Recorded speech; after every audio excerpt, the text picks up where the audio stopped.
Everybody talks about this, golden generation of rugby talent and more coming through. And we've seen them, as I said at the start of the show, we've seen them perform for the Lions. And I thought he was out-coached today. I said it at half-time. He didn't set up his team correctly. The defensive system wasn't working. The backfield wasn't covered in the right way.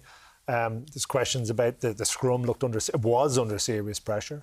They didn't retain the ball well enough. Listen, it turned into a quagmire in the second half. It's difficult to go to what would be their offensive plan. But at some point, he's got to pay the piper here, and he's looking down the barrel of a couple of difficult conversations. And his team selection too. There's some funny calls in there. Kinghorn, Lions tour last year. Darcy Graham, superb winger.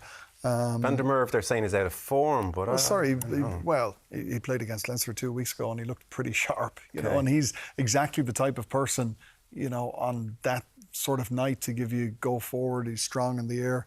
Unless he's trying to give those guys a kick up the backside and get a bit of something going, but if that's what he's doing, it's cost them. Backfired.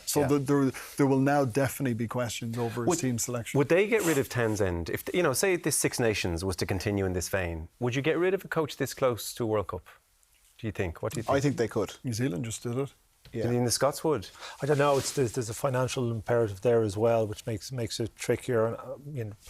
Who do they have to potentially? It depends who they want to bring in, whether that person's available, whether there's a cost to seeking that person as well. But as you pointed out early on, Glasgow are flying. You can't say they haven't. The players aren't in form at the moment.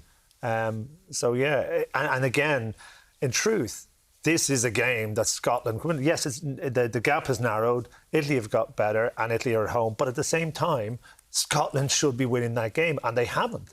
And now, what's this Six Nations for them? Now, what did they end up with? They could easily go and beat England at home next week because that's how strange this the Scottish team is. But it's not the one-off victories that Scotland need to develop. It's consistency. Yeah, they're consistently inconsistent. Yeah, and they would have spent this week preparing intricate plays, moving the point of contact. The conditions didn't allow that, and it was until the 78th, 79th minute that they actually put together good passages of play, winning the gain line. But it was too late.